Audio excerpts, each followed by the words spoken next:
You're like your little bugger, and so it was like kind of obviously I was heartbroken. Yeah. But I said, the other thing I said, like, what do you think's going to happen? So what do you mean? I goes, well, you're about to die.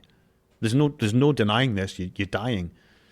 What do you think? He goes, whatever's on the other side, you're going to see it. Kind of exciting, isn't it? And she's like, what? And she goes, well, do you think there's a heaven? Do you think there's a hell?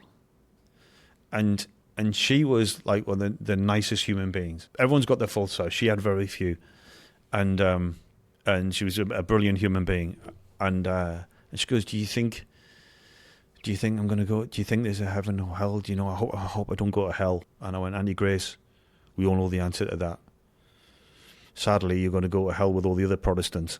So with all the other Protestants. I said because you become a Catholic, you're going to go to hell with all the other Protestants. And also I was like laughing. Classic Catholic joke.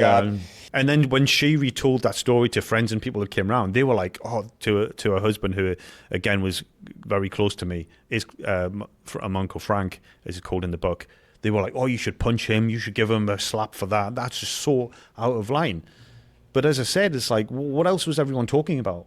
This awkwardness about talking about the weather or what's going on in the news, or no one wanted to really hit it head on. Yeah. And there's something special about that, doing it that way, though. And we talked about all religions and stuff and things, and it's like, I all joking aside, and if there is a heaven, she's there. There's no question about it. Yeah. And when I say if there is a heaven, everyone's going to be like, what the hell? I am a practicing Catholic, and there is a heaven, and she's in it. That's the line I was in. If there is a heaven, I know I was going down that road, but yeah, she's in it.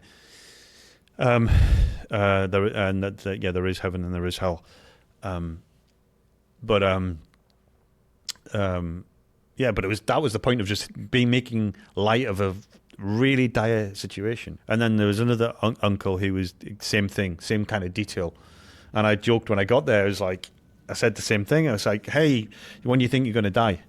If you had to put money on it. And he's like, what? I goes, we all know you're going to die. And let's be honest, I'm kind of become the family Grim Reaper. The only time you'll get a visit from me is if you're on the only time anyone gets a visit from me is if they're dying. Yeah. So if I come and knock on your door, it's kind of bad. There's a reason why if I'm here, then it's kind of bad. It's the only way I'm visiting is if you're, and sadly I'll never return to the UK for legal reasons. But yeah, it's like,